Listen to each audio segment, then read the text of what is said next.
Me chamo Marina Valdez e tenho 67 anos. E eu garanto para vocês que se alguém tivesse me contado o que eu vivi naquela tarde, eu teria rido achando que era exagero de novela. Mas não era. Tudo começou naquele dia em que encontrei algo dentro do carro do meu marido, algo que mudou completamente o rumo da minha vida e revelou uma verdade que eu nunca imaginei enfrentar. Até hoje, quando lembro da cor daquele tecido e do silêncio dele, meu coração dispara como se estivesse revivendo tudo de novo. Antes de eu contar o que aconteceu e como isso me levou ao momento mais inesperado da minha história, já aproveita e se inscreve no canal, porque isso ajuda muito o nosso trabalho e me dá forças para continuar compartilhando essas experiências com vocês. Quando eu peguei aquela calcinha vermelha no banco traseiro do carro, minhas mãos começaram a suar e minhas pernas simplesmente fraquejaram.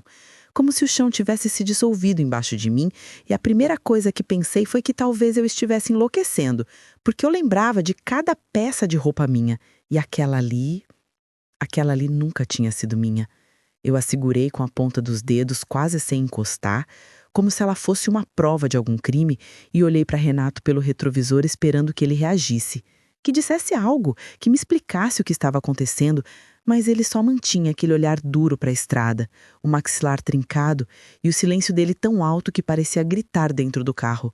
Eu respirei fundo e disse: "Renato, o que é isso aqui?" E ele respondeu sem desviar o olhar, com a frieza que sempre usava quando queria me fazer sentir pequena. "Isso? Nada, Marina. Você está vendo coisa onde não tem." A forma como ele disse aquilo me atravessou mais do que a calcinha que eu segurava, porque parecia que minha dor não significava absolutamente nada para ele. E naquele momento percebi que havia mais tempo do que eu queria admitir que eu era invisível na vida do meu próprio marido. Eu insisti, dizendo: "Renato, isso não é meu. Você sabe que não é meu." E ele respirou fundo, irritado, acelerou o carro e murmurou: "Marina, não começa, pelo amor de Deus. Você adora criar drama." O carro avançou pela estrada irregular e as árvores passavam rápido pela janela enquanto meu coração batia tão forte que chegava a doer no peito. E foi então que ouvi um resmungo vindo da frente, quase como um sussurro clandestino, e percebi que seu Hilário, o motorista, nos observava pelo retrovisor com uma expressão de pena. Uma pena que não combinei com ninguém para receber, mas que naquele momento me atingiu como um murro. Eu olhei para ele e perguntei com a voz tremendo: "Hilário, você sabe de alguma coisa que eu não sei?" E ele engoliu seco, desviou o olhar e depois de alguns segundos de hesitação murmurou: "Dona Marina, eu não devia me meter, mas a senhora é uma boa mulher e não merece passar por isso." Renato gritou: "Hilário, calha a boca agora!" e bateu a mão no painel. Mas já era tarde porque o motorista, talvez tomado por remorso, ou talvez apenas cansado de ver tanta coisa errada, completou com a voz emborgada: "A esposa anterior dele sofreu igualzinho, Dona Marina, igualzinho." Eu senti o ar sumir, como se alguém tivesse fechado uma porta dentro de mim, e fiquei encarando o pano vermelho entre meus dedos, pensando em quantas verdades eu não quis enxergar durante anos, e quantas vezes eu achei que o comportamento obsessivo de Renato era amor, quando na verdade era só controle mascarado de cuidado. A lembrança do galpão abandonado, dos toques forçados, das exigências dele, tudo voltou como um turbilhão, e eu senti meu corpo inteiro se contrair enquanto eu dizia baixinho: "Meu Deus, então sou só mais uma história repetida?" E Renato, furioso, virou para mim e disse: "Você não é nada além da minha esposa, e eu faço de tudo por você. Mas você insiste em me provocar, insiste em inventar traição, insiste em transformar tudo no inferno." A voz dele ecoava dentro do carro, pesada, ameaçadora, e suas palavras soavam como de um homem que tinha perdido completamente a noção da própria conduta, como se eu fosse culpada por ter visto algo que ele mesmo deixou exposto. Eu tentei responder, mas comecei a tremer tanto que não consegui formar frases, e o carro seguiu em silêncio até chegarmos em casa, onde assim que entramos ele se virou para mim, aproximando o rosto do meu com aquele olhar que eu já conhecia bem demais, e disse: "Você vai esquecer o que viu, Marina, porque você só está cansada, está ficando velha e está imaginando coisas." Quando ele disse velha, senti como se tivesse levado um tapa, porque aquela palavra veio carregada de desprezo, de diminuição, de um julgamento que atravessou minha pele. Eu recuei um passo e respondi: Eu não estou imaginando nada, Renato. Você sabe muito bem o que você fez. E ele só riu, um riso frio, debochado, e murmurou: Você nunca vai me deixar, Marina, nunca. Essa frase ficou martelando na minha cabeça pelo resto da noite. E quando deitei, meu corpo começou a tremer de um jeito que eu não conseguia controlar, como se meu sistema inteiro tivesse percebido antes de mim que eu estava em perigo. E passei horas acordada, encarando o teto, lembrando das vezes em que tentei dizer não e ele não aceitou, das vezes em que chorei no banheiro e ele fingiu não perceber, das vezes em que tentei conversar e ele me tratou como se eu fosse louca. Na manhã seguinte, acordei com febre alta, o corpo mole, a garganta ardendo, e percebi que a verdade tinha adoecido meu espírito antes mesmo de adoecer o meu corpo. E enquanto eu estava ali deitada, pensando em tudo que estava desmoronando ao meu redor, ouvi a porta do quarto se abrir e Renato entrar dizendo: Marina, levanta, não temos tempo para sua frescura. E eu só consegui sussurrar: Eu quero me separar. Ele parou na porta como se não tivesse entendido e perguntou: O que você disse? E eu repeti com mais força: Eu quero o divórcio, Renato. Pela primeira vez em muitos anos, ele me olhou por alguns segundos longos, frios, calculados, como alguém avaliando não minha dor, mas como aquilo afetaria a rotina dele. E então deu de ombros e disse: Se é isso, vá. Só isso. Nenhum pedido de explicação, nenhuma pergunta, nenhum lamento, apenas um vá. E naquele momento, doeu mais perceber que ele não se importava do que admitir que eu tinha vivido tanto tempo com alguém incapaz de amar. Foi assim que tudo começou a ruir e que, sem eu perceber, minha vida começou a nascer de novo. Quando eu cheguei ao meu novo estúdio, com apenas 2 malas e um coração esmagado, parecia que eu estava entrando num lugar que não era meu, mas ao mesmo tempo era o único canto onde eu podia respirar, sem medo.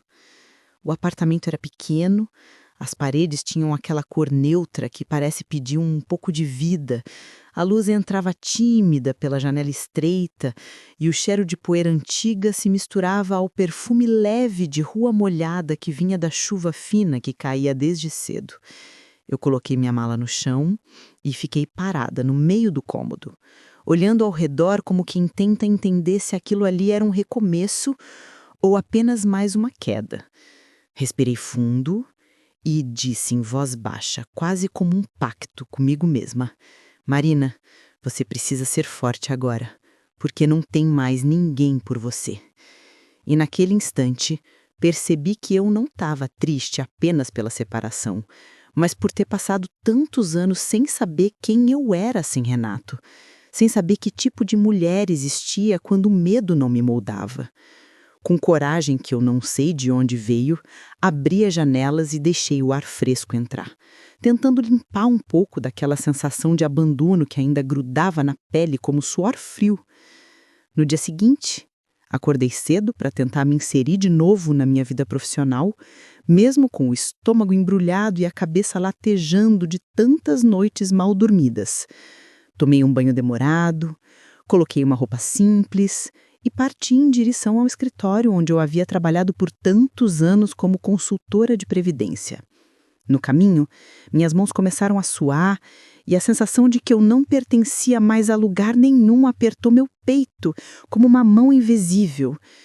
Quando cheguei à porta de vidro do prédio, minha imagem refletida me assustou. Uma mulher abatida, com olheiras profundas, mas ainda assim carregando uma centelha de força que eu não reconheci em mim há muito tempo. Empurrei a porta e fui recebida por Ana Paula, uma colega antiga que sempre teve uma doçura natural. Ela abriu os braços e disse, cheia de preocupação: Marina, graças a Deus você apareceu, eu estava tão preocupada com você. E aquele abraço, aquele toque humano quase me fez chorar ali mesmo. Eu respondi tentando sorrir: Eu tô voltando devagar. Eu precisava tentar, Ana, porque se eu ficar parada, eu afundo. Ela segurou minhas mãos e disse: Você não perdeu nada, Marina. Você só pausou sua vida, mas agora você continua. Aquilo me deu um pouco de ar, como se alguém tivesse aberto uma porta dentro de mim. Saí do escritório, sentindo ao mesmo tempo alívio e fragilidade. como se o simples ato de ter sido acolhida tivesse afrouxado algo que eu segurava com muita força dentro de mim.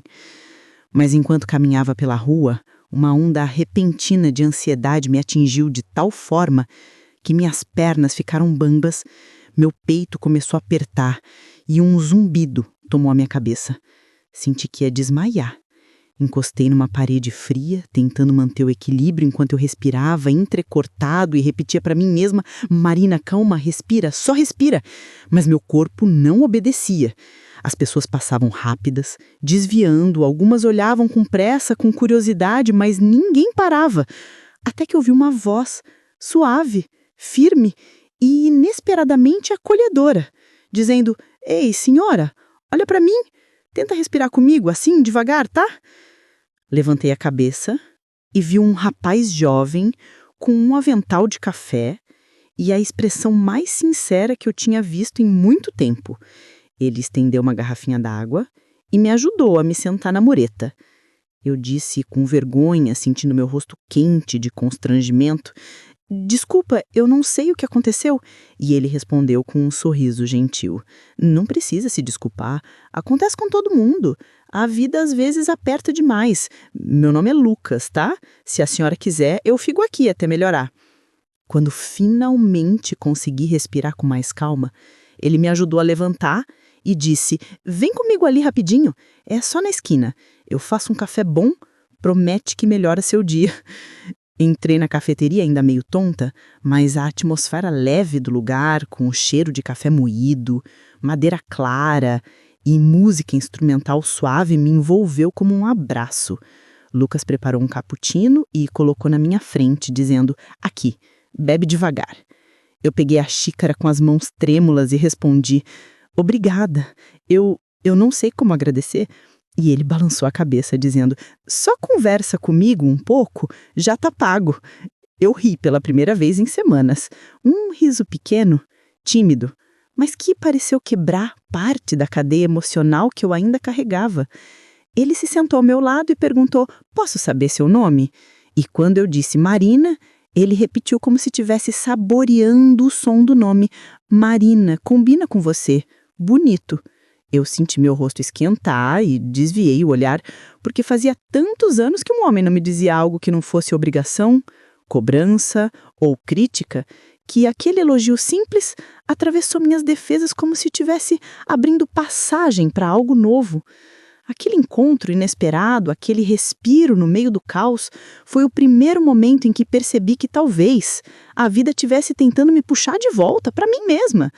Enquanto eu bebia o café que ele tinha feito especialmente para mim, sentia a estranha sensação de que aquele rapaz tinha aparecido justamente na hora exata em que meu corpo e minha alma gritavam por socorro. Eu não sabia ainda, mas aquele momento seria o início de uma transformação tão profunda que mudaria completamente a maneira como eu enxergava o mundo, o amor e, principalmente, a mim mesma. E tudo começou ali, naquela esquina, com um ataque de ansiedade e um desconhecido com olhos gentis que me disse com a naturalidade que não quer nada em troca: Marina, às vezes é só isso que a gente precisa, alguém que veja a gente de verdade. Quando voltei à cafeteria, alguns dias depois, ainda carregando um receio tímido dentro de mim, senti um frio na barriga que parecia coisa de adolescente, e isso me deixou até meio envergonhada, porque aos 67 anos eu nunca imaginei que pudesse sentir algo tão leve e ao mesmo tempo tão arrebatador. Lucas estava atrás do balcão, limpando uma taça de vidro enquanto conversava com uma senhora, e assim que me viu entrando, seus olhos brilharam de um jeito tão espontâneo que meu coração pareceu tropeçar por dentro. Ele levantou a mão num aceno e disse com aquele sorriso tranquilo dele: Marina, já estava ficando preocupado de não te ver mais por aqui. Fingi naturalidade, mas minha voz saiu um pouco trêmula quando respondi: eu só quis tomar um café fora de casa. E ele riu baixinho antes de dizer: Vem, senta aqui perto de mim. O jeito dele falar comigo, sem pressa, sem expectativa, sem nenhum tipo de julgamento, criava um espaço onde eu finalmente conseguia respirar sem medo de errar. Ele se sentou na minha frente e começou a conversar sobre o dia dele, sobre as ilustrações que fazia para um trabalho da faculdade. E eu me pegava observando as mãos dele, firmes, rápidas, cheias de juventude, e ao mesmo tempo tão delicadas quando preparava um café ou folheava um caderno de desenhos. Em um momento, ele virou o caderno na minha direção e disse: "Olha essa aqui, fiz ontem à noite." A imagem mostrava uma mulher sentada perto de uma janela, com uma expressão melancólica e ao mesmo tempo forte. E quando perguntei por que ele a desenhou daquele jeito, ele respondeu olhando direto nos meus olhos: "Eu pensei em você, porque você tem olhos de quem já viu muita coisa, mas continua tentando." Aquele elogio me atravessou como um raio, e eu senti uma vontade imensa de chorar, não por tristeza, mas porque fazia muitos anos que alguém me enxergava além da superfície, além da função de esposa, além do papel que Renato me empurrava goela abaixo.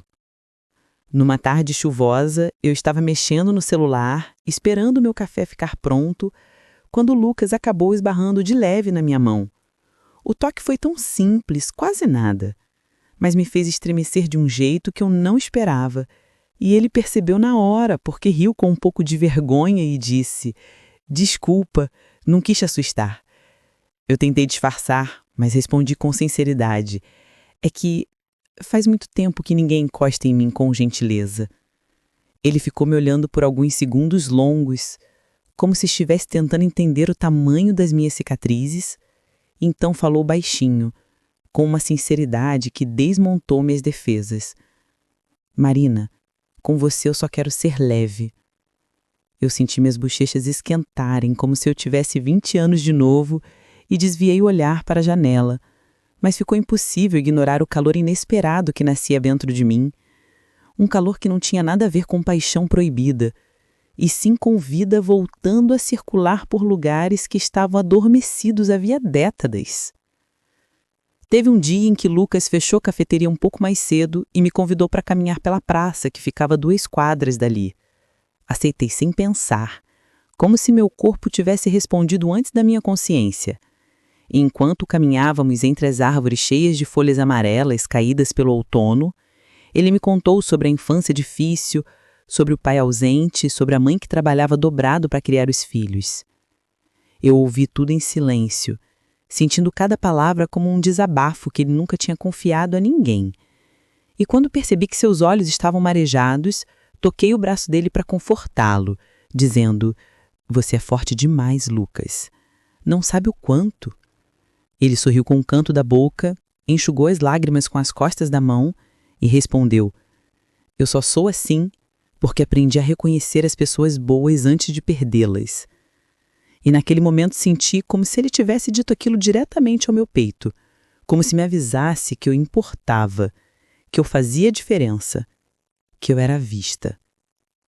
A partir desse dia percebi que uma ligação invisível estava se formando entre nós, algo doce, cuidadoso, que não pedia nada, mas oferecia tudo.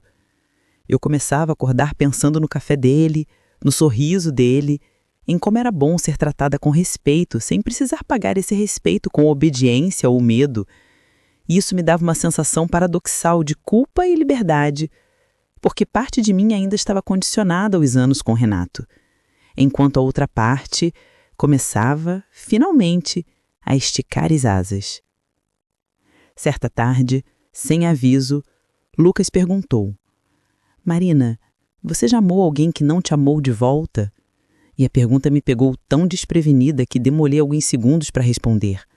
Engoli seco, respirei fundo e confessei: nunca tive a chance de saber o que é amor de verdade. Acho que eu só conheci posse, sabe?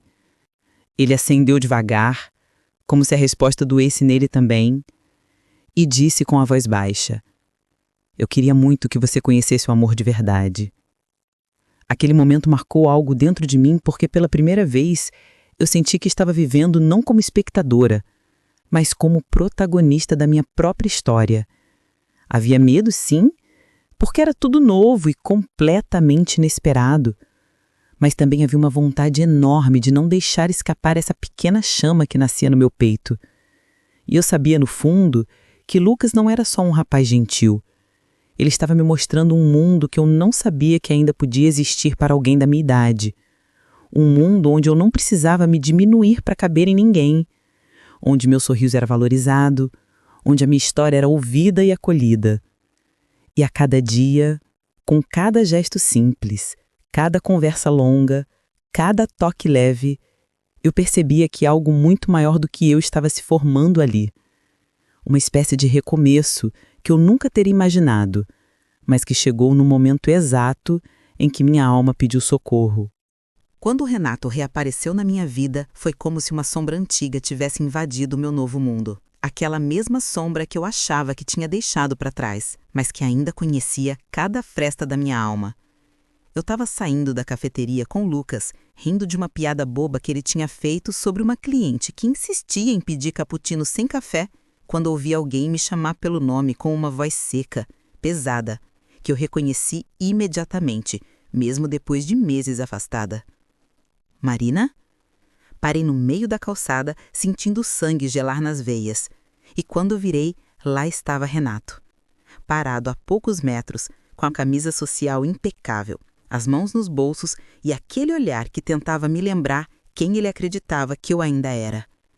Lucas percebeu na hora que algo estava errado e se aproximou um pouco mais, como quem não queria me expor, mas queria deixar claro que eu não estava sozinha. Renato franziu o senho, analisando Lucas de cima a baixo com um desprezo evidente, e perguntou: "Isso aqui é o que agora, Marina? É essa a vida que você escolheu? Um café barato e um moleque?" Eu senti as palavras atravessarem meu peito como lâminas afiadas. Mas diferente das outras vezes, eu não desabei. Em vez disso, senti uma chama quente subir pela minha garganta, uma necessidade quase urgente de responder a ele pela primeira vez sem medo. Eu respirei fundo, mantive a postura e disse: "Renato, a vida que eu escolhi é a que me faz respirar sem pedir permissão, e você nunca me deu isso." Ele arregalou os olhos como se não acreditasse no que estava ouvindo, como se a minha coragem fosse uma ofensa pessoal, e deu um passo em minha direção, tensionando o maxilar. "Ah, entendi. Encontrou alguém para te encher a cabeça de bobagens. O garoto aqui tá te usando, Marina, não percebe? Você tem idade para ser mãe dele, pelo amor de Deus." Antes que eu pudesse responder, Lucas deu um passo à frente, mas não com agressividade. Ele falava com firmeza e respeito, como alguém que sabia exatamente o que estava defendendo. "Com licença, seu Renato. A dona Marina não é um objeto para ser usado. É uma mulher extraordinária. Eu só estou ao lado dela porque ela permite, porque ela quer, e porque eu respeito mais a história dela do que o senhor jamais respeitou." O silêncio que se seguiu parecia denso, quase palpável. E eu juro que pude ouvir o som do coração de Renato acelerando pela fúria contida. Ele olhou para mim com uma mistura de incredulidade e raiva e perguntou: "Marina, é isso mesmo? Você prefere esse garoto?" Eu senti a pergunta martelar dentro de mim e entendi, finalmente, que não se tratava de preferência, mas de liberdade. Eu ergui o queixo e respondi do fundo da alma: "Renato, eu prefiro a mim mesma. Prefiro a paz que eu encontrei. Prefiro a vida que estou construindo. E se Lucas está nela, é porque me faz bem. Você nunca conseguiu isso. Nunca tentou." Ele abriu a boca para responder, mas a voz não saiu. Ele parecia perdido dentro de si mesmo, como se estivesse encarando o próprio fracasso pela primeira vez. Seus olhos marejaram discretamente e ele murmurou: "Marina, eu errei. Eu sei que errei. Eu fui duro, fui cego, fui estúpido. Mas eu te amei do meu jeito. Eu mereço pelo menos uma segunda chance." Eu senti meus olhos arderem, não por saudade, mas pela dor de perceber que aquela confissão chegava tarde demais. Tão tarde que já não tinha espaço para curar nada. Eu me aproximei e disse com a voz embargada: "Renato, você me amou do seu jeito, mas seu jeito me destruiu. Eu precisei me levantar sozinha, me reconstruir sozinha. E agora que finalmente consegui, você aparece querendo que eu volte para o lugar onde quase perdi minha alma. Não dá. Não existe mais Marina lá para você recuperar. Ele fechou os olhos com força, como quem tenta segurar um choro que não quer admitir, e ainda assim insistiu. Eu posso mudar. Me diz o que você quer que eu faça. Eu faço. Juro que faço. Foi aí que a minha voz saiu com uma firmeza que eu nunca soube que tinha. Renato, eu não quero que você faça nada. Eu só quero seguir. Quero viver. Quero ser eu. Ele balançou a cabeça devagar, como quem finalmente compreendia o peso das próprias ações. E antes de ir embora, lançou um último olhar para Lucas, um olhar que misturava ciúme, inveja e arrependimento. Disse com a voz rouca: cuida dela, porque eu não soube. E virou as costas, caminhando pela rua como um homem derrotado pela própria história. Eu fiquei ali parada, sentindo uma mistura estranha de alívio e tristeza, como se uma porta pesada tivesse se fechado atrás de mim para sempre. Lucas colocou a mão no meu ombro e perguntou: você tá bem? E naquele momento eu desabei. Não em pranto, mas num suspiro profundo que parecia expulsar todos os anos de opressão que eu carregava no peito. Eu respondi: eu tô. Eu acho que tô. Pela primeira vez em muito tempo, eu tô. Ele me puxou para perto de forma suave, sem pressa, e me abraçou como se estivesse cuidando de algo frágil e precioso. E naquela calçada comum, entre carros passando e gente vivendo suas vidas, eu percebi que algo enorme tinha mudado dentro de mim. Eu não era mais prisioneira do meu passado. Eu era protagonista do meu presente e, pela primeira vez, eu estava exatamente onde eu queria estar. Quando o último confronto com Renato finalmente ficou para trás, eu senti como se uma página tivesse sido virada dentro de mim. Não com leveza, mas com aquela força silenciosa que faz a gente perceber que sobreviveu ao pior. E foi nesse período, logo depois de dizer não ao passado pela primeira vez, que eu me vi caminhando de mãos dadas com Lucas pela praça da cidade, sentindo o sol bater no meu rosto com uma suavidade que eu quase tinha esquecido que existia. Eu olhava para as nossas mãos entrelaçadas e me perguntava como era possível alguém tão jovem segurar a minha com tanto cuidado, como se entendesse que ali havia uma história inteira de rachaduras e medos. E quando uma senhora que vendia flores sorriu para nós e disse: "Que amor bonito de se ver", eu ri sem jeito, porque ainda me sentia estranha dentro daquela felicidade, como alguém que veste uma roupa nova pela primeira vez e não sabe se merece usá-la. Lucas percebeu meu incômodo e apertou minha mão, dizendo: "Marina, não deixa ninguém te fazer sentir que você está num lugar que não é seu. Você pertence a qualquer lugar onde houver respeito." E naquele instante eu senti algo se alinhar dentro de mim, como se o mundo inteiro tivesse finalmente encontrado meu nome. Com o tempo, meu pequeno estúdio começou a ganhar vida. Não porque eu havia comprado novas decorações, mas porque eu estava, pela primeira vez, espalhando pedaços de mim por todos os cantos. Comecei a costurar novamente, algo que não fazia desde antes do casamento. E a sensação de passar o tecido entre os dedos, de ouvir o barulho da máquina, me devolvia memórias de quem eu era antes de tudo ter desandado. Eu comecei a postar alguns dos meus trabalhos nas redes e logo uma vizinha me chamou para conversar sobre a história dela. Ela tinha fugido de um casamento abusivo e queria ajuda para entender como recomeçar.